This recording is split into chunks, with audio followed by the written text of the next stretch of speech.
एक शपथ जिसने दिया एक मजबूत नेतृत्व, एक नेतृत्व जिसने मजबूत की भारतीय विदेश नीति जिसके मार्गदर्शक सिद्धांत बने राष्ट्र प्रथम और वसुधैव कुटुंबकम। एक ऐसे समय जब विश्व कई गुटों में विभाजित हो, कई देशों के बीच तनाव और टकराव हो, तब भारत को विश्व बंधु के रूप में देखा जा रहा है। दुनिया के तमाम देश भारत पर विश्वास कर रहे हैं। विश्व को जिस सक्षम, शक्तिशाली, दृढ़ निश्चयी और नेतृत्वकर्ता की जरूरत लंबे समय से थी, वो आज का भारत ही है। और ये सब संभव हो पाया है।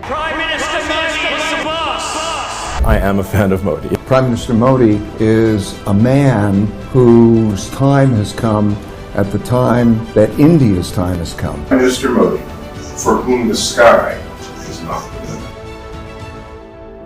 याद कीजिए वो दौर जब विश्व के शक्तिशाली देशों का रवैया भारत के प्रति निराशाजनक हुआ करता था, लेकिन 2014 के बाद भारत की आवश्यकता हर उस मंच पर हुई जहां विश्व कल्याण की बात हो रही हो। दुनिया ने भारत को एक विश्वास के रूप में देखना शुरू किया। बीते कुछ वर्षों में भारत की छवि तो बदली ही है, साथ ही दुनिया में देश का मान और सम्मान भी बढ़ा है। आज विश्व में भारत को जानने समझने की अभूतपूर्व जिज्ञासा दिख रही है।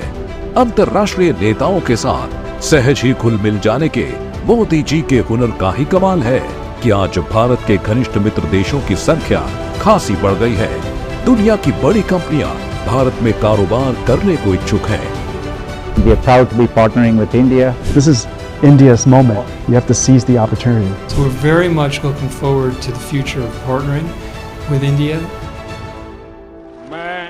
2014 में शपथ लेने के बाद से ही मोदी जी ने भारत की विदेश नीति को भी महत्वपूर्ण रूप से प्रभावशाली बनाया। विभिन्न देशों के साथ भारत के संबंधों को सुदृढ़ किया और वैश्विक मंच पर भारत की उपस्थिति को बढ़ाया। इसी का नतीजा रहा कि अफगानिस्तान में तालिबानी शासन के बाद से सिख धर्म से जुड़ी आस्था और विरासत के प्रतीकों को सकुशल भारत लाया गया। मुसीबत के समय श्रीलंका और तुर्की को हर संभव मदद देने के लिए भारत आगे आया। तुर्की में भूकंप पीड़ितों की मदद के लिए भारत से एनडीआरएफ की एक टीम तुर्की के लिए रवाना हो गई है। आर्थिक संकट में फंसे श्रीलंका को भारत ने मदद भेजी है।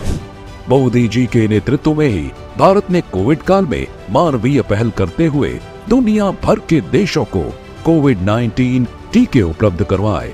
ये भारत का बढ़ता कद ही है कि रूस, यूक्रेन, इजराइल जैसे युद्धग्रस्त देशों से लेकर सिविल वॉर झेल रहे सूडान तक से भारतीयों को सकुशल वापस लाया जा सका। इतना ही नहीं, भारत अब तटस्थ नहीं है बल्कि शांति के लिए मध्यस्थ की भूमिका के लिए तैयार है। अंतर्राष्ट्रीय मंच पर भारत की महत्ता में वृद्धि का एक कारण यह भी है कि मोदी सरकार ने पुरानी गढ़ी गई सीमाओं को लांघकर आत्मविश्वास भरे रवैये का परिचय दिया। भारत, ऑस्ट्रेलिया, जापान और अमेरिका का क्वाड समूह इसका बड़ा उदाहरण है। भारत में हुए G20 समिट के दौरान मोदी जी ने विश्व कल्याण के लिए one earth, one family, one future का मंत्र दिया। मोदी जी ने दुनिया को बताया कि भारत का विकास दुनिया के हित के लिए है। आज भारत ग्लोबल साउथ की मजबूत आवाज बनकर उभरा है। प्रधानमंत्री मोदी जी ने देश के आर्थिक हितों को प्राथमिकता देते हुए जटिल जियोपॉलिटिकल परिदृश्यों को कुशलता से संभाला। ये मोदी जी ही है जिन्होंने विश्व पटल पर भारत की नई छवि को गढ़ा है। अगले कुछ वर्षों में भारत विश्व की तीसरी सबसे बड़ी अर्थव्यवस्था वाला देश होगा।